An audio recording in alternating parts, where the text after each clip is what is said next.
Bienvenue dans ce nouvel épisode de votre émission Le Défi Moteur, dont voici tout de suite le sommaire.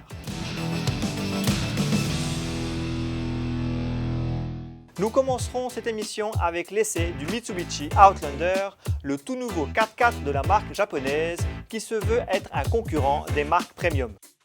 Nous irons à la rencontre de Payam Rokui, ce passionné au programme des véhicules, et il propose aussi des formations sur un site internet basé à Grand-Bay. Enfin, nous terminerons cette émission à la rencontre de Julie Collard et Joséphine de Ravel, deux passionnés d'automobile qui se lancent dans le championnat de rallye mauricien. Il s'agit du premier équipage 100% féminin. Commençons tout de suite cette émission avec l'essai du Mitsubishi Outlander. Ce SUV plutôt haut de gamme se veut être le fleuron de la marque japonaise.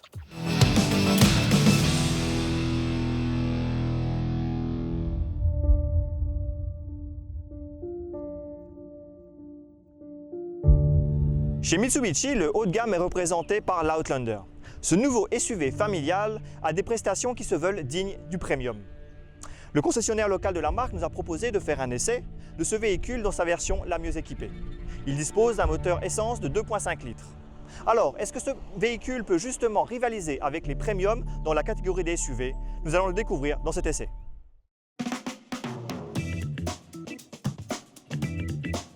Le Mitsubishi Outlander arbore la signature stylistique de la marque japonaise. Et le moins que l'on puisse dire, c'est que ce design est plutôt excentrique sur la face avant. Comme souvent chez les fabricants japonais, le design est la préoccupation des concepteurs. Cet Outlander ne déroge pas à la règle avec une face avant affirmée, un design particulier qui plaît ou qui ne plaît pas. Sur les côtés, les lignes sont tendues. Des nervures donnent du muscle au SUV familial, alors que les jantes de 20 pouces au design travaillé lui apportent de la sportivité. Vu de profil, le Mitsubishi Outlander montre qu'il est imposant et volumineux. Les protections en plastique au niveau des passages de roues et des bas de caisse lui donnent un air de baroudeur. Si l'arrière est plus sobre que l'avant, il garde tout de même l'esprit imposant et volumineux. L'habitacle montre clairement le placement du Mitsubishi Outlander dans le haut de gamme du constructeur japonais. Les matériaux sont de bonne qualité et les sièges sont confortables. On trouve le levier de vitesse un peu trop basique visuellement et peu ergonomique. On regrette enfin l'absence de l'affichage numérique et du chargeur de smartphone par induction qui aurait souligné le côté premium du Mitsubishi Outlander. Le gabarit du SUV familial aidant, les passagers ne manquent pas de place à bord. Et si cela ne suffit pas, deux petites places sont disponibles dans le coffre. Cependant, même en avançant la rangée de sièges du milieu, les places à l'arrière sont étroites et leur accès reste difficile pour des adultes. Elles seront donc à réserver à des enfants. Quand les deux sièges de la troisième rangée sont baissés, le coffre est volumineux, mais il aurait pu l'être davantage si son plancher n'était pas aussi haut. Dans son ensemble, l'habitacle du Mitsubishi Outlander est spacieux et confortable.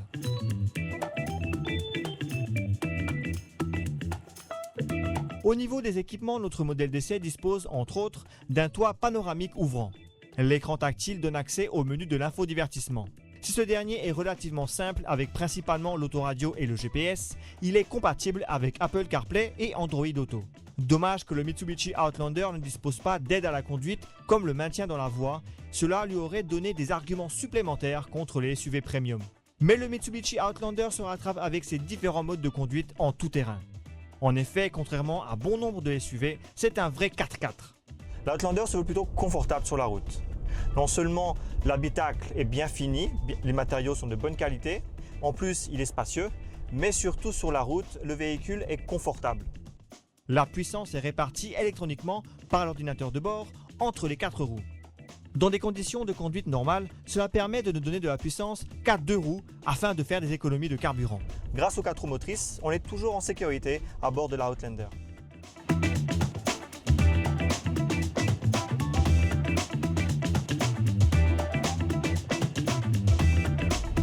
La Outlander est à l'aise sur différents types de chemins. D'ailleurs, différents modes sont disponibles, comme par exemple tarmac, mais aussi neige et même gravier. Bien entendu, un mode éco est aussi disponible, mais pas de mode sport. Le conducteur peut choisir parmi 6 modes de conduite. Éco, normal, asphalte, gravier, neige et boue. À Maurice, le mode neige peut paraître inutile, mais il peut servir sous la pluie lorsque la route devient glissante.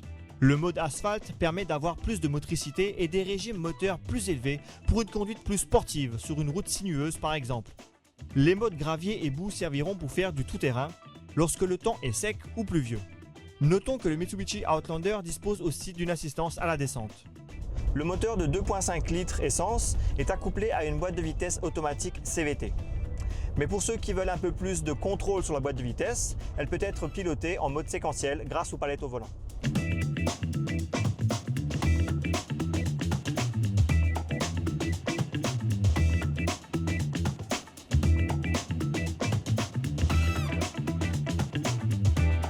C'est le confort qui prime sur la route à bord du Mitsubishi Outlander.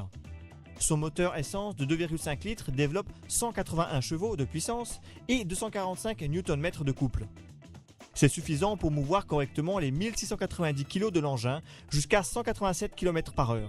Ce bloc est associé à une boîte de vitesse à variation continue. Elle peut être pilotée manuellement grâce à des palettes au volant. En mode automatique, cette boîte de vitesse est efficace. Dommage qu'en mode séquentiel, elle reprenne trop vite le contrôle. Mitsubishi annonce une consommation de 8,1 litres au 100 km. Malgré son haut centre de gravité, le SUV prend peu de roulis en virage et grâce à sa transmission intégrale gérée électroniquement, il dispose d'une bonne tenue de route. Le Mitsubishi Outlander va certainement faire hésiter des automobilistes à la recherche d'un SUV premium. Il propose des prestations dignes du haut de gamme, notamment au niveau de son habitabilité, de son confort et de sa tenue de route. Quelques détails manquent tout de même pour le faire totalement concurrencer les SUV des marques premium, comme des aides à la conduite, un affichage numérique et de véritables prestations sportives. Mais ceux qui ne font pas de ces équipements une priorité vont certainement inclure ce SUV familial dans leur liste de choix. Le Mitsubishi Outlander est disponible chez Lynk & Co à partir de 2,55 millions de roupies. Notre modèle d'essai est affiché à 2,65 millions de roupies.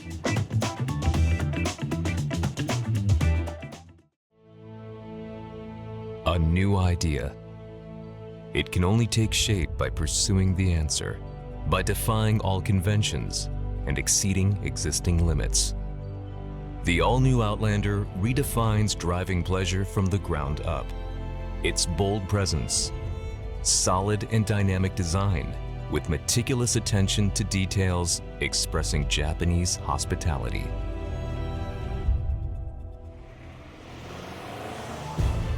And precise handling and excellent stability that boost confidence every time you drive.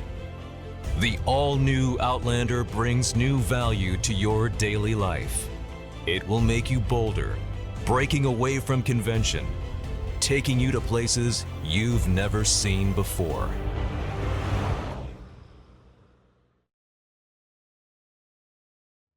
Mitsubishi Value. La reprogrammation automobile est une compétence qui peut s'apprendre en ligne grâce à un site internet basé à Grand-Bay. Payam Rokui en est le fondateur. En plus de reprogrammer des véhicules, il propose donc ses formations sur un site internet basé à Grand-Bay. Nous sommes allés à sa rencontre. Savez-vous que le moteur de votre auto ne délivre pas son plein potentiel? En effet, les fabricants brident plus ou moins les moteurs électroniquement. Mais il est possible de reprogrammer le boîtier électronique pour, par exemple, obtenir plus de puissance et de couple. Mais encore faut-il avoir les connaissances nécessaires. C'est là qu'intervient Reprog Facile. Il s'agit d'un site internet francophone qui propose des formations en reprogrammation automobile. Et ce site internet est basé à Grand-Bay. La reprogrammation consiste à lire les données du calculateur du véhicule pour pouvoir les modifier et modifier donc les paramètres d'injection du véhicule pour augmenter par exemple les performances ou convertir le véhicule pour rouler à l'éthanol, pour les véhicules européens notamment. Donc la reprogrammation se fait en fait en 5 étapes. La première étape, on va prendre le véhicule du client, on va faire un test drive on va tester le véhicule, voir si tout se passe bien, s'il n'y a pas d'anomalie sur le véhicule. On prend quelques relevés de mesure, c'est-à-dire la pression d'injection, la pression du turbo, la quantité d'air qui rentre, les valeurs lambda par exemple. À partir de là, on va pouvoir lancer une lecture. Donc je vais brancher mon interface de reprogrammation directement sur la prise diag du véhicule. Une fois la lecture effectuée, je transfère donc les données sur mon ordinateur. Donc je branche cette interface sur un ordinateur et là je vais pouvoir modifier les paramètres. Donc je vais notamment venir modifier les paramètres d'injection, pression turbo, etc. Il y a quelques limiteurs qu'on va décaler. Et après on revient faire le processus inverse. Donc on se branche sur le calculateur du véhicule, donc via la prise OBD. Et je lance donc mon écriture sur le véhicule. Ça, c'est la 4e étape. Et dernière étape, 5e, c'est le test drive. Donc on teste encore le véhicule pour voir le avant et le après. À Maurice, selon Payam Rokwi, les propriétaires de véhicules qui procèdent à une reprogrammation sont particulièrement des compétiteurs en sport mécanique à la recherche de meilleures performances. Les fabricants programment différentes puissances à un même moteur pour pouvoir l'adapter à différents modèles. Alors les profils, souvent, c'est plus pour de la compétition ou de l'augmentation des performances des véhicules. On va notamment pouvoir augmenter le couple du moteur. On peut par exemple modifier, en fait on vient enlever la bride constructeur. Il y a des véhicules, par exemple les moteurs chez Volkswagen, TSI, etc. Même on trouve ça chez BMW, Mercedes. Pour un même moteur, on va retrouver plusieurs puissances. En fait, il y a une bride électronique qui est posée sur ce véhicule et on vient donc avec la reprogrammation décaler cette bride, la mettre à la version supérieure tout simplement. Je fais essentiellement de la reprogrammation moi pour de la performance automobile. Pour un véhicule qui est pour rouler sur route ouverte, il faut rester donc dans la réglementation du constructeur, c'est-à-dire pour un véhicule qui fait 100 chevaux, qui a été également commercialisé en version 130 chevaux par exemple, on va rester dans cette valeur-là. Le 100 chevaux, on va le décaler à 130 chevaux tout simplement. On a notamment aussi des demandes par exemple pour le start and stop. Par exemple, quelqu'un ne souhaite pas garder le start and stop, vous savez, vous arrêtez un feu, à chaque fois le moteur s'éteint et se rallume. On peut désactiver le start and stop tout simplement. Mais essentiellement, mes clients viennent d'Europe. En fait, je fais de la reprogrammation à distance. En fait, j'ai toute ma clientèle qui va se trouver en Europe. Donc, conversion à l'éthanol pour donc de la reprogrammation pour les véhicules de tourisme et également de la reprogrammation pour de la compétition automobile, pour augmenter justement, améliorer les performances du véhicule. Les formations en ligne de Reprog Facile sont destinées aux particuliers qui souhaitent modifier les paramètres de leur véhicule ainsi qu'aux professionnels. Les cours sont dispensés à travers des vidéos. Plusieurs modules sont au programme et la formation dure 6 semaines. Alors, la formation, elle est faite pour les gens passionnés, les amateurs d'automobile, passionnés d'automobile et également les professionnels de l'automobile. Les gens viennent s'inscrire directement. C'est un concept qui a été totalement filmé. J'ai fait toutes les vidéos moi-même en e-learning. Donc, vous allez directement sur la plateforme de formation, vous vous inscrivez et vous avez accès à plusieurs modules. Donc, ça se passe sur 6 semaines où chaque semaine, vous allez recevoir un nouveau module, comme des cours à domicile, tout simplement, avec moi en vidéo, avec des exercices, des travaux pratiques, etc. Véhicule par véhicule, on va donc faire de la reprogrammation. Surtout, il y a une partie théorique qui va parler du fonctionnement des moteurs essence, diesel, et puis après, on passe à la partie pratique pour pouvoir justement modifier ces cartographies. Quelles sont les fourchettes de prix pour les formations ? Alors, la formation, en fait, suivant la catégorie de formation qu'on prend, parce qu'il y a 2 versions de formation, une version light, une version un peu plus étoffée, ça commence à 1 000 € la formation et ça va jusqu'à 2 000 €, qui est bien entendu qui peut être aussi subventionné en fait par l'État. En France, il y a une subvention qui est faite dans les organismes de formation où elle est prise en charge directement par les entreprises en fait pour les gens qui veulent se former. Payam Rokwi voue une véritable passion depuis l'enfance à tout ce qui roule. Alors oui, c'est une passion depuis mon enfance en fait. Tout ce qui roule en fait et qui est à moteur. Donc ça a commencé sur les scooters, les motocyclettes, etc. Donc chez mes parents, c'était le garage où tous les amis venaient réparer jusqu'à ce qu'on ait eu le permis leur véhicule.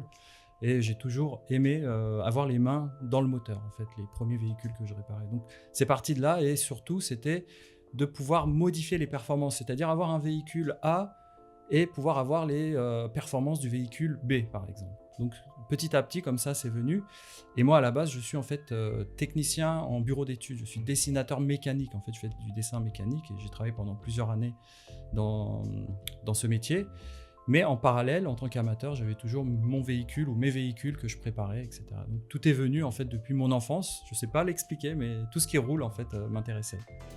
Julie Collard et Joséphine de Ravel sont 2 jeunes femmes passionnées de rallye. Elles s'engagent pour la première fois dans le championnat mauricien de rallye.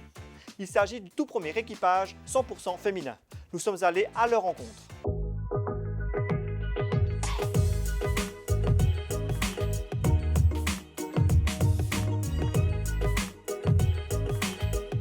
Le rallye mauricien accueille un équipage 100% féminin. Julie Collard et Joséphine de Ravel participent au championnat de rallye du Motor Racing Club. Ces 2 mamans partagent la même passion pour le sport automobile, même si leurs parcours sont différents. Julie Collard est la pilote, Joséphine de Ravel la copilote. Elle participe au rallye à bord d'une Toyota Corolla de 1999. Alors moi j'ai toujours aimé la conduite agressive.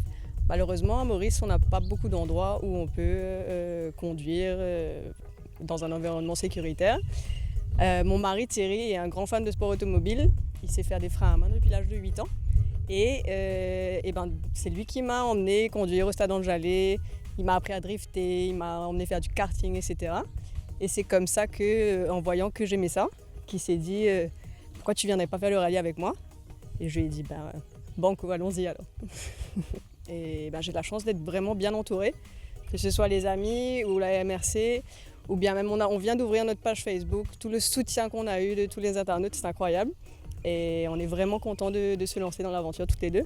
Et quand Joséphine m'a appelée pour me dire qu'elle voulait être ma copilote et faire une équipe féminine, je me suis dit c'est ça qu'il faut, c'est ce qu'il faut. Et on a envie d'encourager les femmes dans le sport automobile. On a envie de développer un peu ce côté-là dans Maurice, qui est mis à parité dans le sport automobile à Maurice. Préparation sportive, moi je fais beaucoup de sport. Pratiquement tous les jours je fais du sport. Et c'était pas forcément envers ça, mais effectivement ça va aider parce que les quelques fois où Thierry m'a emmené faire du rallye au Stade Anjalay là-bas, je pensais pas, mais c'est intense le rallye. Et à côté de ça, la voiture, on a eu beaucoup de chance parce qu'on a acheté une voiture qui était déjà préparée, parce qu'elle a déjà fait du rallye. Et c'est une Toyota Corolla. Le châssis a été soudé pour la sécurité et pour la tenue de route. Elle a été améliorée, les freins, la suspension, etc. Le moteur est un moteur de 2 litres Beams. Et nous, il nous reste encore à faire tous les réglages de châssis de notre côté.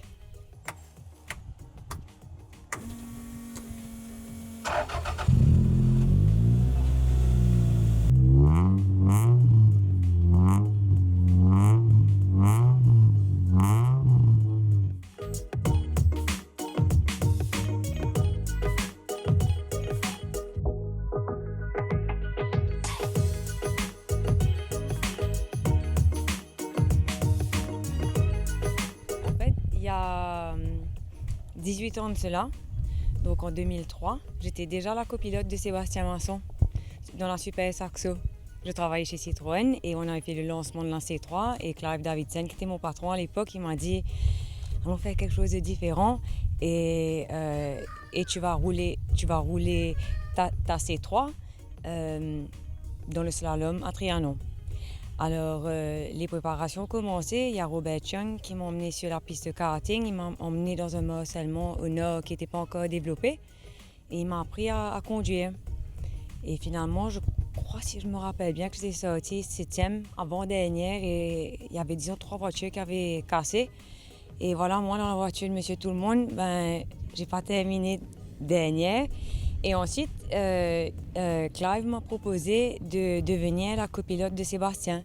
J'ai fait 2 saisons et j'ai adoré. Et ensuite, j'ai changé de travail et j'ai eu mon fils. J'ai eu quelques propositions de devenir copilote et j'ai refusé parce que je savais qu'il y allait y avoir un événement assez important et j'ai eu mon fils et j'ai arrêté la course. Donc l'année dernière, en octobre, j'ai une vision. J'adore l'adrénaline et comme Julie, j'adore la route, j'adore les engines et j'étais en train de me visionner sur un circuit à Wootton, plus précisément, c'est un de mes parcours préférés, ça et Chamarel, que j'adore. Et je me suis dit waouh, et je vois Thierry, le mari de Julie, dans ma vision. Pas plus tard qu'une semaine après, je le croise. Je dis, si tu as besoin d'une copilote ou pense à moi. Il me dit, justement. Et là, je dis, quoi, c'est vrai? Finalement, when you want and you can manifest and reality then suddenly shifts et everything aligns. Et me voilà, la copilote de Julie Collard, quoi. Malheureusement, Joséphine de Ravel n'a pas pu participer au premier rallye de la saison, les 26 et 27 mars 2022. La copilote a été remplacée par Xavier Lachkar. Julie Collard et Xavier Lachkar ont rempli l'objectif de terminer la course. Ils ont décroché la 15e place. Notons que c'était le premier rallye de Julie Collard.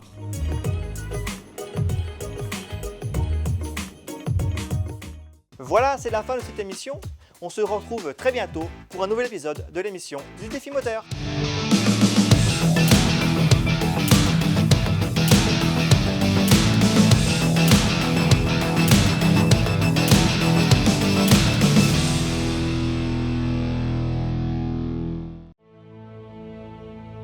new idea. It can only take shape by pursuing the answer, by defying all conventions and exceeding existing limits. The all-new Outlander redefines driving pleasure from the ground up. Its bold presence, solid and dynamic design, with meticulous attention to details expressing Japanese hospitality.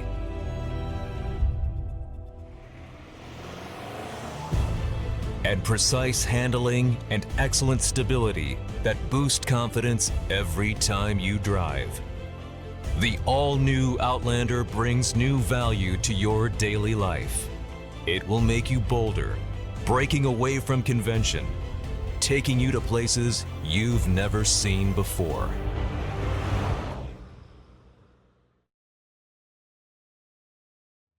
Mitsubishi Baileil